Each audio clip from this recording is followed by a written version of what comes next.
Nacional Malvinas, este espacio que creó Rubén Russo desde Berazategui hace, bueno, ya un año y medio, desde mediados de 2020, que comenzamos con este espacio de Ruta Nacional Malvinas. Entramos en una nueva temporada, primera emisión que tendremos y como siempre buscamos que este espacio sea un lugar donde los protagonistas de lo que fue la guerra, de la recuperación de nuestro territorio, de la historia, protagonistas también del derecho internacional, donde se avala la posición argentina cuando decimos que las Malvinas son argentinas, tengan su lugar aquí. Hoy una entrega muy especial, una charla muy especial que tendremos con alguien que también fue protagonista de nuestra guerra por la recuperación de nuestro territorio, el hombre que preservó para la historia las imágenes, las fotos, los videos. Pero primero vamos a pasar a buscar al creador de este espacio, Rubén Russo, en Berazategui. Rubén, buenas noches, ¿cómo estás? Hola Sergio, buenas noches, ¿cómo estás? Buenas noches a toda la audiencia, ¿cómo están? Bien, muy bien. Bueno, ya lo tenemos allí, así que también lo vamos a saludar a Eduardo Rotondo. Eduardo, buenas noches. Hola, buenas noches, ¿cómo andan? Bien, muy bien. Muchísimas gracias por recibirnos a esta hora y por permitir que en este espacio de Ruta Nacional Malvinas podamos otra vez contar con un protagonista. Así que te agradecemos mucho. Vos estuviste en territorio malvinense desde abril hasta luego de la rendición, ¿verdad? Sí, yo entré por primera vez a Malvinas el 6 de abril y me escapé el 17 de junio en un lanchón hasta llegar al Irizar que estaba zarpando para Comodoro Rivadavia. Eduardo, vos fuiste protagonista y nos has permitido a las generaciones posteriores conocer a través de tus imágenes lo que fue la guerra por la recuperación de nuestras Malvinas. Me imagino la diferencia de tecnología con lo que es ahora, pero aquello, luego de haber estado como corresponsal de guerra en otros lugares, habrá sido muy especial para vos, ¿o no? Sí, sí, en realidad yo desde el año 78 cubría en Centroamérica, pero era la guerra de otros. Era la guerra de los guatemaltecos, la guerra de los salvadoreños o de los nicaragüenses. Pero esta era una guerra diferente porque era mi guerra, lo que estaban combatiendo eran mis hermanos, compatriotas, ¿no? Entonces era una situación totalmente distinta a la que había vivido antes. Rubén. Eduardo, cómo te va? Buenas noches, te saludo. Hola, hola, ¿cómo andás? Muy bien, gracias. Después, ¿cómo es, qué es lo que sucede que después de estar como corresponsal de guerra en Centroamérica, volvés a Argentina a hacer qué en particular previo a lo que es el conflicto de Malvinas? Bueno, yo desde hacía 4 años vivía en Costa Rica y desde Costa Rica trabajaba para una agencia de noticias argentina que tenía corresponsales en casi todo el mundo. A mí me había tocado la parte de Centroamérica y entonces yo cubría lo que era todo el área centroamericana. Como Centroamérica es un territorio muy chico, de Costa Rica a cualquiera de los otros países había media hora de avión, o sea, se tardaba más en subir y bajar que lo que tardaba el avión en llegar. Pero a finales de marzo la agencia me llama y me dice que me tengo que volver a Buenos Aires y que me traiga a mi familia que estaba viviendo conmigo. Así que me vengo a Buenos Aires. Cuando llego me dicen te vamos a mandar al Mundial y yo dije qué raro, si yo no hago deporte, yo lo que estoy haciendo es otra cosa. Me dice, bueno, vos acomodate en lo de tu suegra que te vamos a avisar. Bueno, caí en la casa de mi suegra con mi señora y mis 2 hijos en aquel entonces, y cuando el 2 de abril ocurrió lo que ocurrió, bueno, al mediodía ya me estaban llamando por teléfono diciéndome, bueno, ahora ya sabes para qué te llamamos, prepárate porque vas a viajar a Malvinas. O sea, en realidad, ya desde mediados de marzo creo que todos los medios de comunicación nacionales, por lo que había ocurrido en las factorías que habían izado la bandera, Argentina había llamado mucho la atención y había mucho desconforme, así que se presumía que algo iba a pasar, y por eso es que, por ejemplo, 3 días antes del 2 de abril había un fotógrafo, Bollman, de la agencia Telam, que estaba fotografiando los paisajes de Malvinas. Claro, claro. Leí que tuviste una manera un tanto particular primero te costó poder llegar o tuviste que esperar para poder llegar a la isla, y después fue de una manera un tanto particular, ¿puede ser? Sí, mira, yo como la mayoría de los periodistas y reporteros gráficos, yo soy reportero gráfico. Fuimos a Comodoro Rivadavia, porque, y bueno, Comodoro Rivadavia es una ciudad con todas las letras, y entonces creíamos que desde ahí podíamos cruzar a las islas sin ningún problema, y no era así hasta que me di cuenta y viajé a Río Gallegos. Cuando fui a Río Gallegos, lo único que salían eran los Hércules, y entonces trataba de subirme en alguno de ellos, pero iban cargados totalmente y ningún piloto quería llevarme, hasta que llegó, todos los días me iba hasta el aeropuerto, hasta que un día llegó una camioneta de la firma Felford llevando un huevo de Pascua gigante, y le pide al piloto que por favor lo lleve a Malvinas y se lo entreguen al gobernador. Bueno, el piloto le dice, yo lo puedo subir, ahora no sé en qué condiciones va a llegar, porque donde va la carga no hay nadie. Así que yo me le acerco y le digo, mira, si me dejan subir, yo me siento en alguno de los cajones y voy sosteniendo el huevo hasta que lleguemos allá. Así que bueno, ese fue mi primer viaje. Cuando llegué a Malvinas, estaba la camioneta del general Menéndez esperando el huevo para llevarlo a la gobernación, y bueno, aproveché, me llevaron hasta Puerto Argentino, ahí fui a la gobernación, me acredité como reportero gráfico y como corresponsal de guerra, y bueno, y estuve 4 días, 5 días grabando imágenes. Tengamos en cuenta que eran los mediados de abril, así que todavía estaba, no pasaba nada más allá de que los soldados y las tropas y el armamento iba trasladándose de un lado al otro sin saber qué era lo que iba a ocurrir. Así que bueno, después de estar 4 o 5 días volví a Buenos Aires, porque tenía que cambiar el equipamiento, y cuando vuelvo a Buenos Aires me encuentro con que la Agencia Internacional de Noticias del canal de televisión ABC de Estados Unidos estaba interesado en comprar material, porque a ellos no se les permitía ingresar a las islas. Buscan un periodista que hable inglés.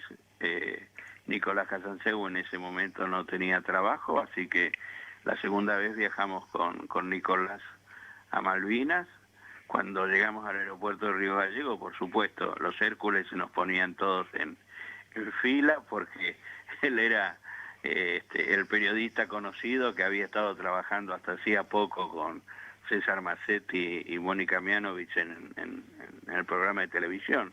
Así que bueno, estuvimos también 3 días filmando, él haciendo notas en inglés. Volvimos otra vez a Buenos Aires. Cuando volvimos, Fran Maniza, que era el productor general de la ABC News, dijo que prefería que solamente fueran imágenes con sonido ambiente, así que con el material que habíamos grabado, Nicolás se fue a ATC y automáticamente en ATC Horacio La Rosa, que era el productor general de 60 Minutos, le puso un camarógrafo a su disposición y él viajó como ATC y bueno, y yo llegué a Río Gallegos por tercera vez y me ocurre algo inesperado. Cuando me bajo del avión para llegar a Río Gallegos, había un jeep esperándome del ejército donde me dicen si yo era Rotondo y que era el que estaba trabajando para la cadena norteamericana. Les digo que sí, me dice, mire, necesitamos que le haga un favor al país. Digo, bueno, a ver, ¿qué será? Me dice, necesitamos que filme unos tanques. Y yo dije, miren, tanques en Malvinas es medio difícil porque en cuanto cualquier tanque se pare 15 minutos, la turba se hunde y las orugas no van a poder seguir funcionando. Así que bueno, dije, bueno, voy a tratar de ver a ver qué podemos hacer. Y me llevan a un lugar donde había una vegetación, unos arbustos bastante grandes, se veían árboles de fondo, y le dije, mire, yo lo lamento, pero yo estoy trabajando y esto no lo puedo hacer porque no se lo va a creer nadie. Entonces me dicen, bueno, ¿qué te parece que se puede hacer? Digo, bueno, llévenme a recorrer un poco la zona a ver si encontramos algún lugar que se asemeje a lo que yo ya había visto. Así que bueno, salimos con ese jeep, encontramos un lugar con unas pequeñas lomadas y donde el arbusto, por supuesto, era bajito y no había árboles. Así que le dije, bueno, acá sería lo ideal. Le digo, ahora, lo que acá habría que hacer es hacer 3 pozos en esas lomadas, poner en el piso las planchuelas esas de aluminio que usan ustedes para los puentes, y yo tomo a los tanques llegando y aparcándose ahí en esos huecos, y después, bueno, a ver, la gente que está arriba del tanque, no sé, saldrá a acomodar el tanque, a ponerle una recamuflada, qué sé yo. Así que bueno, la idea le interesó, me llevaron a almorzar, y mientras me llevaron a almorzar, una máquina cavadora hizo los 3 pozos. Cuando volvimos ya estaba todo preparado, filmé a los tanques con 1 o 2 pasadas delante de cámara, y después los tanques que se aparcaban en esos 3 agujeros como enfocando hacia el mar. Bueno, ahí quedó, eso fue todo, terminó eso, y ellos me subieron arriba un avión y llegué a Malvinas. Justo ese día se daba la casualidad de que viajaba, no en un Hércules, sino que en un avión de línea, el comandante de la Fuerza Aérea. Así que llegué al aeropuerto de Puerto Argentino, y a los 15 minutos llegó el avión con el comandante, y aproveché y seguí filmando. Me olvidé de esa filmación. Así que cuando terminé el cassette, mandé el cassette a Buenos Aires. Y ese cassette, por supuesto, de Buenos Aires, fue a mano de los norteamericanos. Como era sabido, o ellos lo sabían, los norteamericanos, una vez que lo emitían ellos, se lo daban a los ingleses. Así que los ingleses vieron tanques en las islas y trajeron un portacontenedores lleno de tanques y tanquetas, algunas de ellas livianas, a oruga, y otras con ruedas. Esas llegaron hasta Puerto Argentino. Ahora, los tanques pesados, casi todos se quedaron en el camino. Así que bueno, esa era la historia de cómo llegué a Malvinas las 3 veces. Increíble. Y esta tercera vez, bueno, cuando llegué, ya era fines de abril, el 1 de mayo ocurre el ataque, y después lo del general Belgrano, y el general Menéndez decide que ni entra ni sale ningún periodista más. Así que estaba Telam, ATC, y yo, que en teoría iba a trabajar para los medios extranjeros. Así que bueno, así fue como fueron mis 3 viajes a Malvinas. Después que empezó, después de lo del general Belgrano, me llaman de la agencia y me dicen, mira, aparte de filmar, necesitamos que saque fotos porque Revista Gente quiere que saque fotos porque ellos no pudieron mandar su fotógrafo.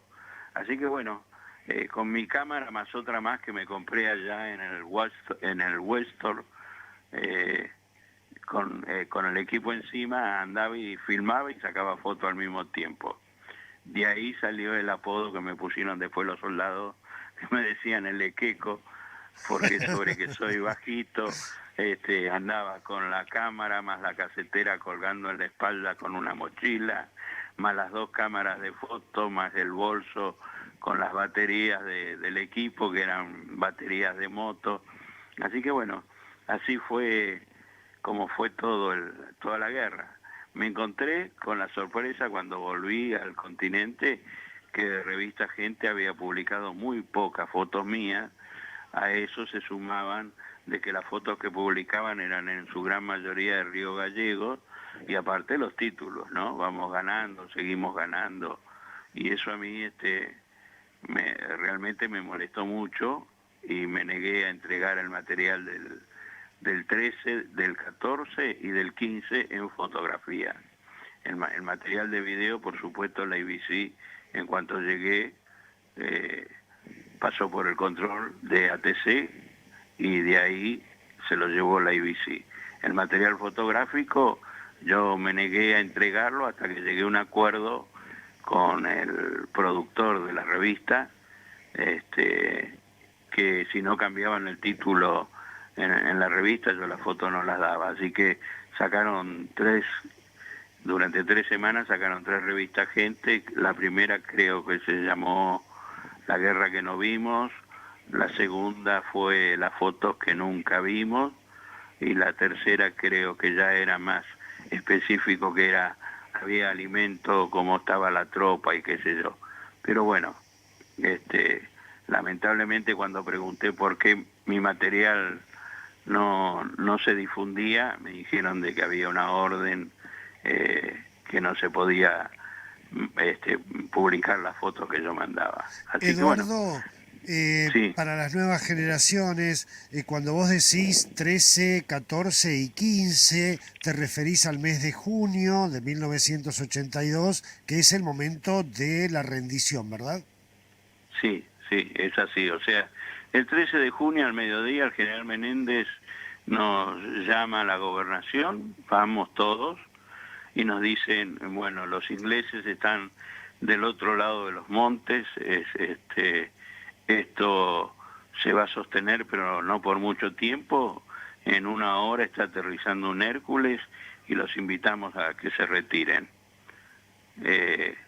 Yo en ese momento le recordé al general que yo estaba acreditado como corresponsal de guerra, que lo que mucha gente no sabe es que el corresponsal de guerra, el único beneficio que tiene es que si llega a caer prisionero es tratado como un soldado más, pero el beneficio para quien lo asumía, en este caso el general Menéndez, era que el hecho de yo ser corresponsal de guerra en las Fuerzas Armadas se desligaban de cualquier cosa que me pudiera suceder. Claro. Sí podía meterme dentro de las primeras líneas, pero eso era todo. Así que bueno, pasó el 13 a la tarde, el Hércules se fue, los periodistas se fueron en el Hércules, el 13 a la noche fueron los combates más fuertes y que yo al menos pude filmar porque ya estaban ocurriendo sobre la zona de Puerto Argentino. El 14 filmé el combate a la mañana, después el cese del fuego, me crucé para el bando británico para sacar algunas fotos y filmar para llegar hasta el hospital que ya estaba en manos de los británicos. Me crucé con el primer corresponsal de guerra británico, Matt Hastings, nos sacamos una foto cada uno y prometimos publicarlas en nuestro medio. Él en su tercer libro publicó mi foto y yo en mi único libro de fotografías, Alerta Roja, publiqué la foto de él. Eduardo, en ese momento de combates, allí muy cerca de Puerto Argentino o en Puerto Argentino, tengo entendido que un rayo de sol eh, hacia tu cámara hizo que delatara tu posición y que fueras tiroteado. ¿Es así? Ah, sí, eso fue el 13 a la tarde. O sea, yo había salido del casco de la ciudad, me estaba tratando de acercar un poco más hacia los montes, caminando, porque allá no había medio de locomoción. O sea, cuando salíamos normalmente uno hacía dedo y por ahí algún camión, algún jeep lo llevaba, pero uno tenía que calcular que la distancia de donde lo dejara después había que hacerla caminando volviendo. Claro. Así que el 13 me pongo a filmar la zona de los montes, Dos Hermanas, Tumbleton y todos los montes que rodeaban Puerto Argentino, porque realmente la artillería era un duelo feroz entre las dos artillerías. Y aparentemente el sol se reflejó sobre el lente de mi cámara y creyeron que era lo que se llama un observador adelantado, o sea, una persona con un binocular muy grande, que tiene medidas para poderle pasar la información a los artilleros. Y entonces entraron a dispararme. Y entonces no apagué la cámara, la dejé prendida, y a medida que me iba yendo para el lado de la ciudad, ellos iban regulando la puntería y seguían disparando. Por supuesto que disparaban adentro de la bahía, sobre el agua, pero cuando el morterazo o la bomba caía en el agua, no solo salían las esquirlas, sino que las piedras que estaban en el fondo, que eran quizás peor que las esquirlas, y una de esas piedras o esquirlas me rompió una de las dos cámaras de fotos. Y bueno, eso por suerte para mí, porque una cosa es contarlo y otra cosa es verlo, lo tengo todo grabado hasta que llego al monumento de la Independencia en Puerto Argentino, y ahí digo, bueno, hasta acá llegamos, retrocedamos y se escuchan las voces de los soldados. Está bien, eso, que lo que cayó que era una piedra, era esto, era el otro, bueno. Y después, bueno, lo que pasó el 14. Claro. Rubén. Eduardo, a ver si para que para que nos quede claro, a ver si te entendí bien. Por parte Sí. de Argentina, los únicos, digamos, las únicas imágenes o videos que hay son por parte tuya, de Bolman, y lo que es ATC con Casalceu y su camarógrafo. Sí, Borman a principios de mayo se fue para el continente, y en lugar de él vino el Pato Farrell como fotógrafo. Ahora, una de las particularidades que tenía Telam era que ellos sacaban las fotos en blanco y negro, porque se habían alquilado una casa donde podían revelar el blanco y negro, y después mandaban, por medio del teletipo, mandaban la radiofoto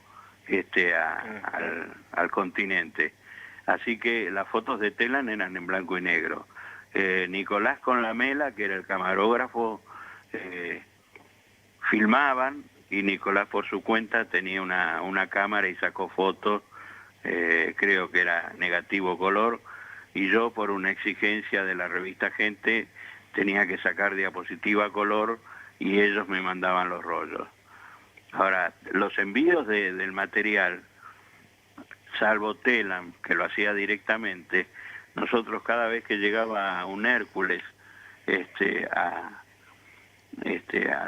la pista, nos avisaban una hora antes, así que nos íbamos hasta el aeropuerto, y el piloto venía con un bolso que era un bolso marrón con cierre de tipo del correo, y entonces nos tiraba el bolso y nosotros a su vez le dábamos otro bolso. Adentro de los bolsos, por supuesto que lo que nosotros entregábamos era el material ya grabado o las diapositivas ya sacadas, había que procesarlas después en el continente, Claro. y lo que nos estaba entregando el piloto era el material virgen para seguir trabajando. Así que bueno, así ocurrió hasta el 13 de junio, y el material del 13 a la tarde, el 14 y el 15, como no lo pude despachar, me lo puse entre la ropa y lo llevé encima. ¿Y por Bien. qué decías, Eduardo, que tuviste que huir de allí?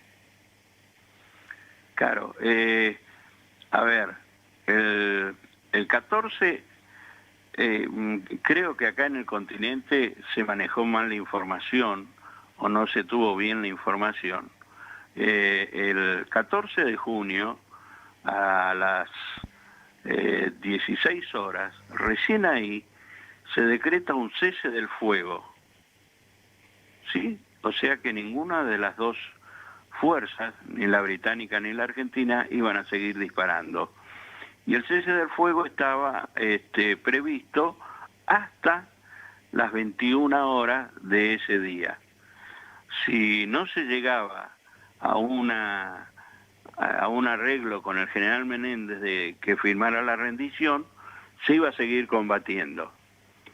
Años después, que fui invitado por los británicos a ir a Malvinas, me encontré con el general Julian Thompson, que había escrito un libro que se llamaba No Picnic, y me cuenta que él permaneció durante el cese del fuego en apresto con toda su regimiento, por las dudas recibiera la orden de que se seguía combatiendo.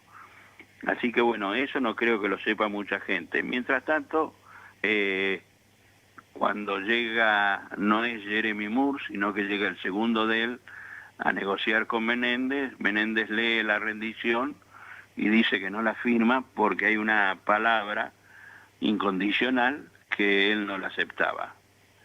Bueno, y no la aceptaba, pero, a ver, nuestras tropas ya habían retrocedido hacia Puerto Argentino, los ingleses se seguían manteniendo en la línea divisoria invisible, que era la calle que llevaba al hospital de las Fuerzas Armadas Argentinas, y lo único que habían atravesado esa calle eran los corresponsales de guerra. Ellos tenían 20 corresponsales de guerra que estaban perfectamente uniformados, y 5 o 6 periodistas que eran periodistas pero que estaban con ropa común. Entonces, bueno, estábamos todos en la puerta de la gobernación, Menéndez no dejó entrar a nadie, y a las 20:59 ya sí estaba Jeremy Moore en la gobernación, y le dice, bueno, tache la palabra incondicional y fírmelo. Así que Menéndez tacha la palabra incondicional y lo firma. Y entonces ahí sí se había firmado la rendición. Según el original, dice 20:59 hora de Malvinas, hora local, 23:59 hora de Zulú. Bueno, ese día, por supuesto, me vuelvo para el hotel, y ya la atención en el hotel era totalmente diferente. Ya en el hotel no estaba ni Nicolás, ni la Mela, ni los curas, que normalmente se hospedaban ahí, y era el único argentino, así que traté de pasar lo más desapercibido posible y entrar a la habitación. Me preparé el equipo y dejé el equipo ahí. Y el 15, cuando salí pero sin el casco que decía corresponsal de guerra. Salí con una campera que había comprado en la isla, así que mientras no hablara parecía un kelper más, y la cámara de foto nada más, y saqué una foto. Cuando vuelvo al hotel, alguien del hotel me dice, hace un rato estuvieron unos militares acá preguntando por Mr. Casanseu y preguntando por el camarógrafo que había filmado ayer. Claro, el camarógrafo de ellos, de la BBC, no venía en primera línea, venía atrasado, venía lo que nosotros llamamos un día atrás. Y entonces hasta que no llegó el camarógrafo de la BBC a Puerto Argentino, no hicieron la entrada por la avenida Costanera, desfilando y todo eso, que eso no lo pude filmar. Así que dije, bueno, gracias por darme la información. Me imagino que me estarán buscando para sacarme el material de ayer, porque soy el único que lo tiene. Y me dicen, bueno, mirá, abajo en el estacionamiento, que estaba justo frente a la habitación que yo alquilaba, está el jeep del hotel con la llave puesta.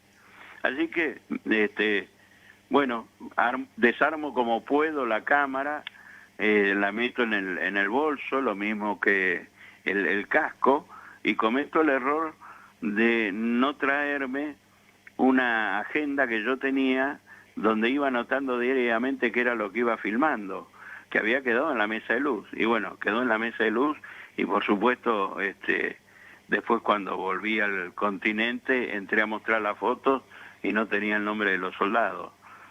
Era un soldado más, salvo 2 o 3 casos donde era fotografías especiales. Y entonces llegué hasta el Yeguín y le digo al capitán del Yeguín, mire, usted que está llevando heridos hasta el Irízar, ¿por qué no me despacha este material?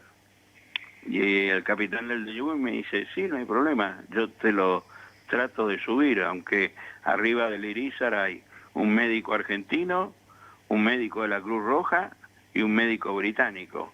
Y los únicos que están subiendo son los heridos con un tarjetón donde dice cuál era su herida. Dice, así que vemos cómo podemos hacer. Me dicen, pero ¿y vos qué vas a hacer? Le digo, y no sé, voy a volver al hotel. Me dice, mirá, si volvés al hotel y no tenés el material, te vas a comer un par de cachetazos hasta que digas qué hiciste. No podés decir que lo tiraste al agua ni nada, porque no te van a creer. Te damos un overol y quédate acá como parte de la tripulación del Yeguín.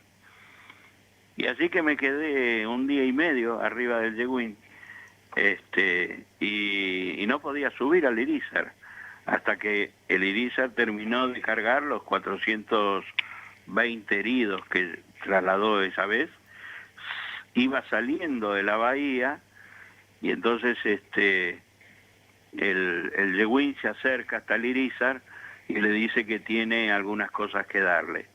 El capitán del Irízar le dice, mire, no puedo parar los motores porque si no va a salir en los radares, así que lo único que voy a hacer es tirar una red de costado. El problema del Irízar era que era un buque antártico, es plano abajo, así que hasta que no tomaba velocidad el buque se tambaleaba de un lado para el otro.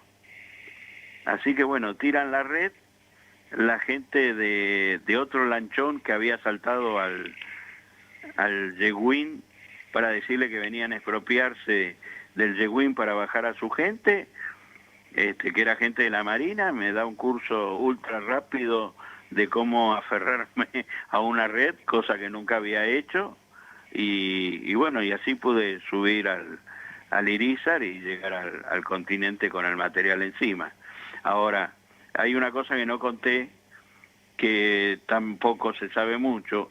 El general Menéndez, el día 16, lleva al lanchón un baúl color verde y le dice al capitán del Yeguín, este baúl o lo sube al Irízar o lo tira a mar abierto, no puede caer en manos de los británicos.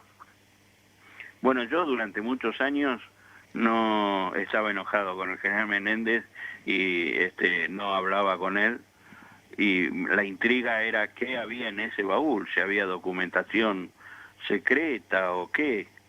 Bueno, el día que pude hacerle un reportaje, lo primero que hice fue preguntarle qué había dentro de ese baúl, y él me confesó que adentro de ese baúl lo que estaba era la bandera de ceremonia de la gobernación. Tremendo testimonio, Eduardo.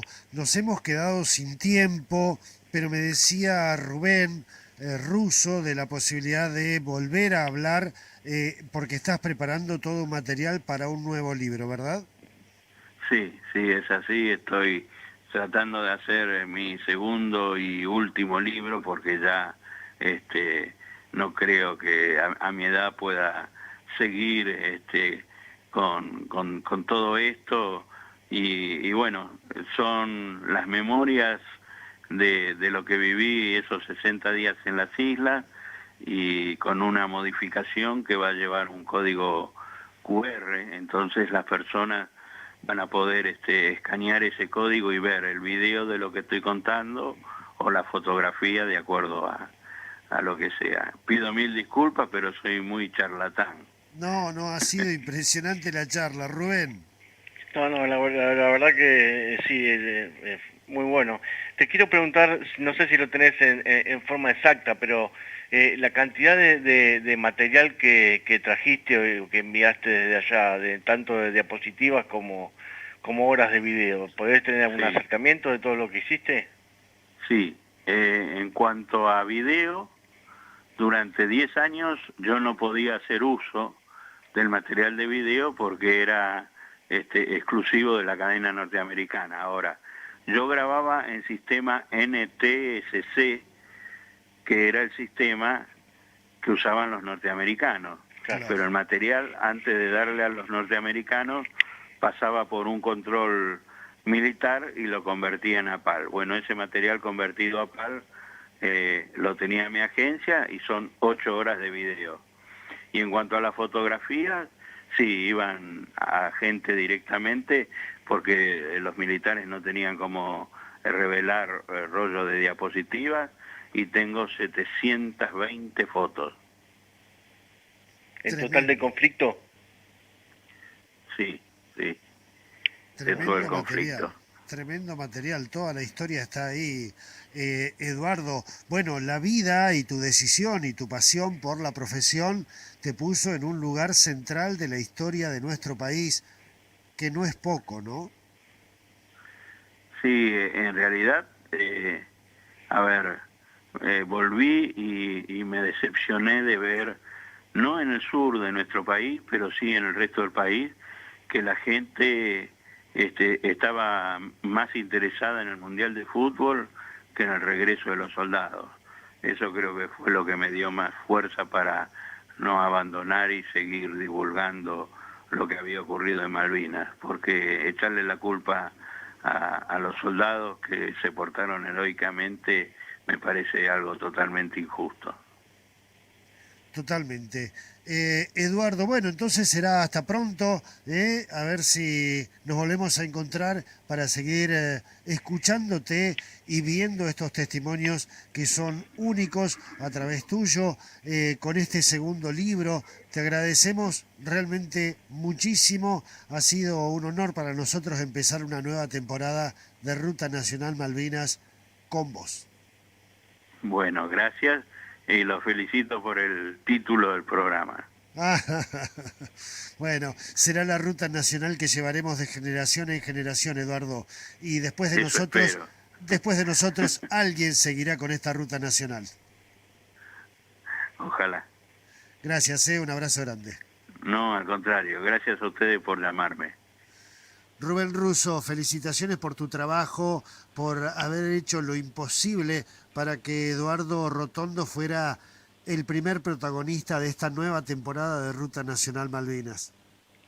Sí, la verdad que, bueno, un gran placer poder tenerlo en este primer programa, una persona que vio la guerra desde otro punto, si se quiere, que puede contar un montón de cosas de forma mucho más objetiva, tal vez, que otros.